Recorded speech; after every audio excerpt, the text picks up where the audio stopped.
on the dry line. It's a bit not that great because we're sliding around. All right, very nice Vector. I believe I was supposed to drive this earlier this year.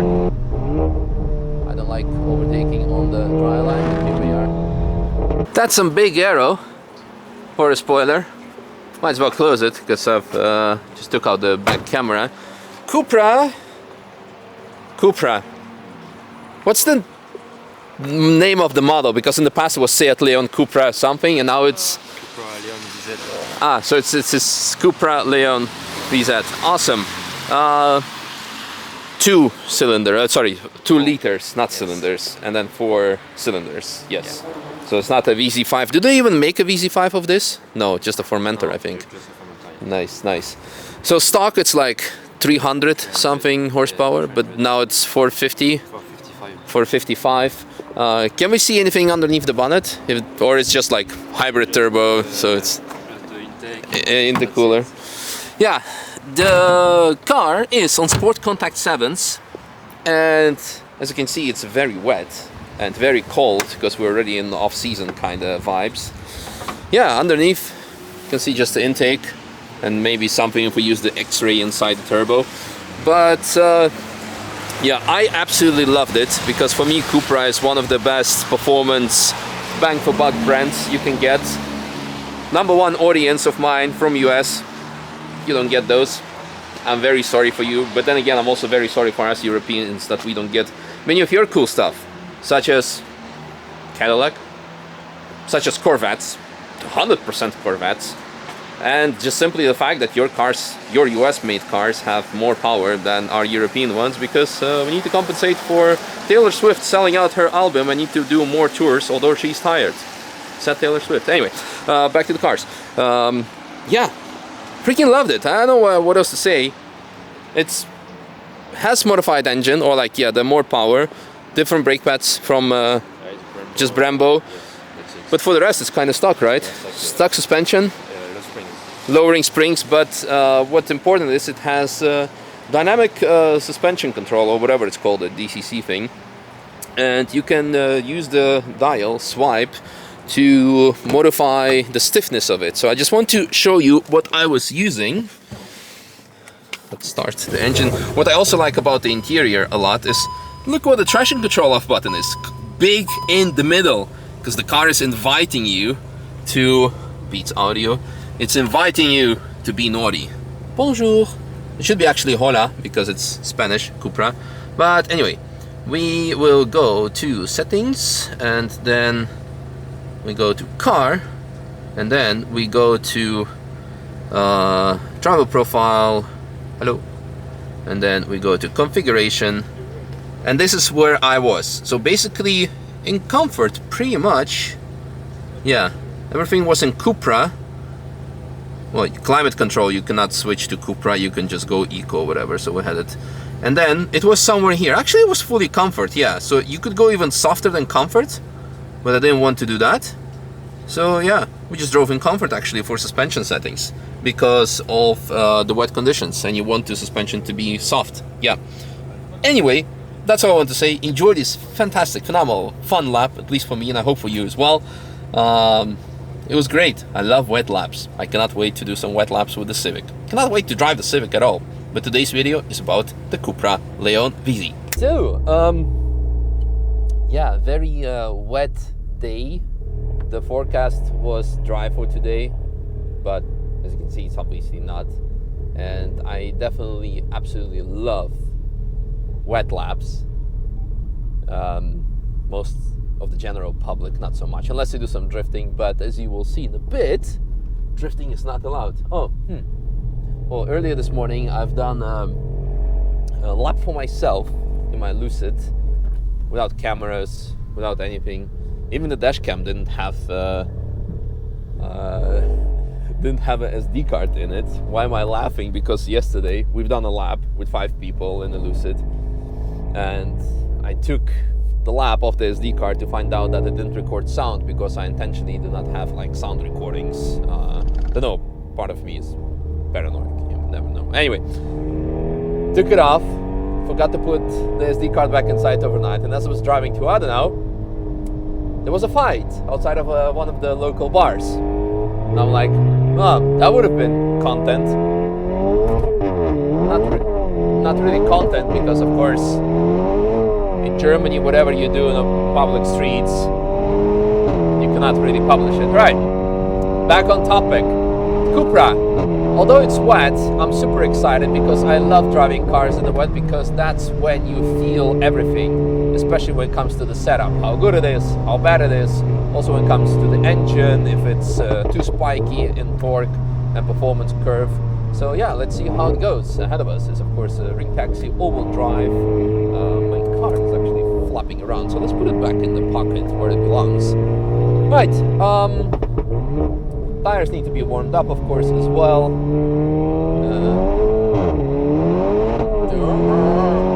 So I think the car has auto upshift, like most of the Volkswagen Audi Group cars have, where the car upshifts when it hits the rev limiter. Therefore, it done it now when it was over revving. Yeah. So far, the first impression is quite good.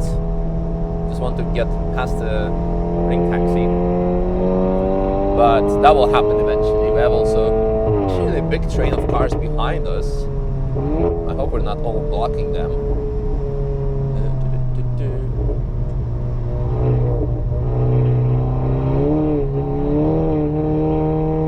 We get through, thank you. A bit on the dry lines, a bit not that great because we're sliding around. All right, off we go. Yeah, important thing to know. If you're driving in the wet, of course, you need to stay off the dry line, because that's where the rubber is of all the day. So you see I'm braking actually off the line, going off the line again to then go off the line again, and now here we have more grip for optimal exit. Off we go.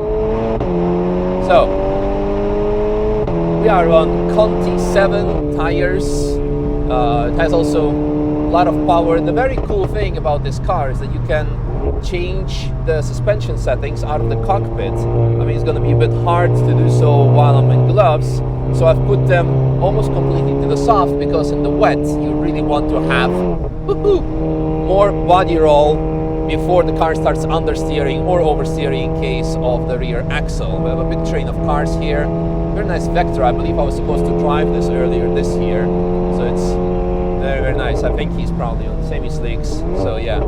But so far, really enjoying it. I mean, again, if you're tuning in as a new audience into this video because you just looked up Seat Cupra, whatever the model code it is for this particular car, because you want to buy one, I have a big affiliation with the Cupra because I used to race one myself on the Nürburgring in RCN. And we had the multiple of them when I used to run, work with rental car companies. Apex, the other one that we do not want to name, although it's bankrupt, so we can name anyway, but we don't care. So having said that, I absolutely love it. Cupra for me is like a very nice brand platform when it comes to performance front-wheel driven hot hatches. They have also, of course, very great cars when it comes to TCR models, and therefore I really love them. It's actually the first time that I'm driving this model of the car, this model of the Seat. Sorry, not Seat, but Leon. What is it called nowadays even? Because, I mean, they not calling Seat because it became an independent brand like, what, 5 years ago or so? And understeer, and we're off the line even, where it's supposed to be more grip. Front assist, something, and all the other stuff. So yeah, the car is like, Alright, so here we need to watch out because the track goes downhill, so the gravity is working against us in the braking zone. So yeah, something what I was saying before is that I really love the brand, and I'm excited to drive this one. From the newer models, I have driven a lots of like Formentor, from Born even, I think.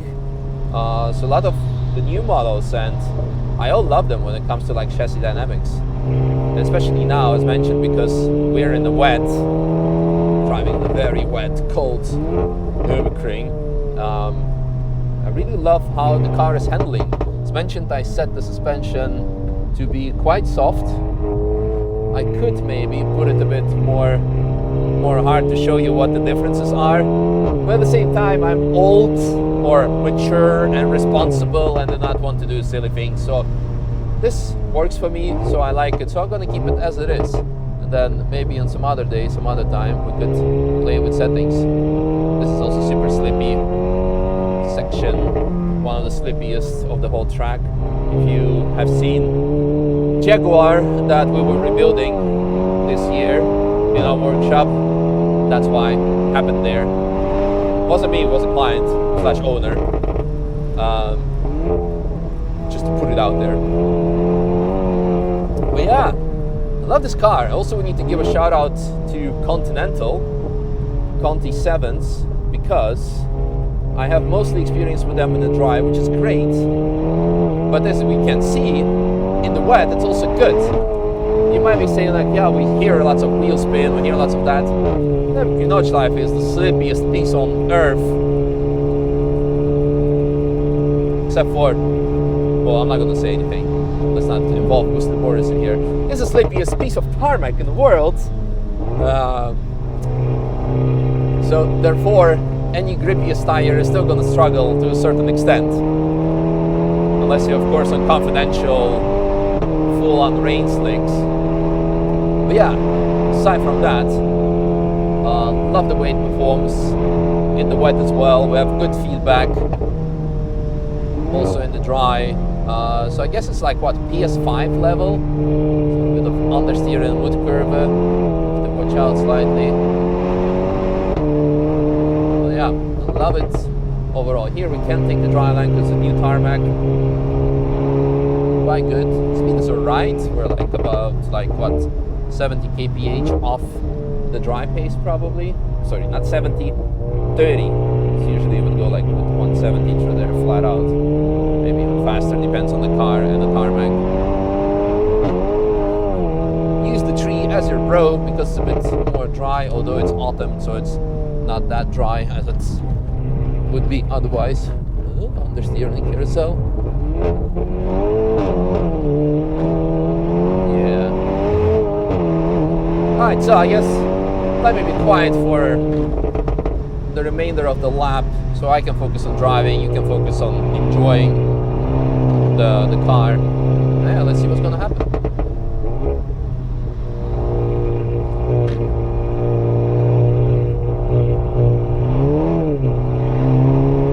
Oh, another taxi. Wonder if that's share. Probably not. And probably also maybe on Cup 2 tires, I would assume, because today was predicted to be dry. And then all of a sudden skies opened up, and there we are.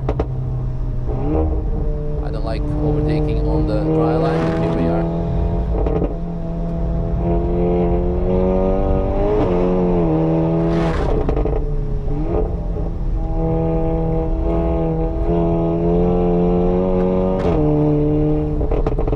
Watch out always here, because the track goes downhill, gravity will work much against you.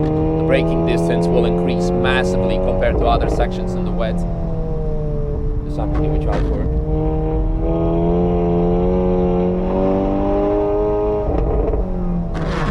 And also the general rule of the thumb, slow feet, fast hands. And now it's going to happen something very interesting, because from here on we have new tarmac, so we're going to take the dry line. Not that bad actually.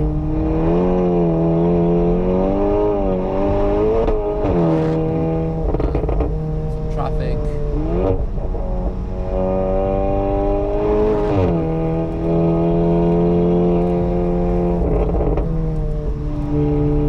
So here taking the dry line, we're having understeer, but with front wheel driven car it's so easy to go through the wet.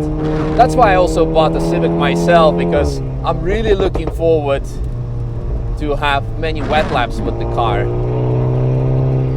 Can maybe become the new Ring Mini by going out just in the wet. Because in the dry it would be only interesting to drive on track days. Because in TF on the dry with that car it will be probably quite useless, as it will be just the car will be probably too fast. Setting the standard quite high there. Sorry, the bar, not the standard. The standard will be set once the car has driven.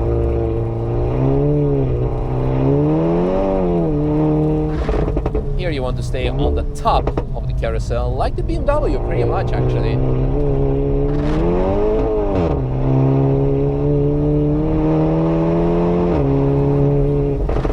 absolutely loved it. So my general consensus of wet laps, I love them. I don't like driving other people's cars in the wet, not because of the risk, because if you don't jinx it, know what you're doing, you're okay. But on YouTube, since content, we need to make sure that the numbers are kind of good.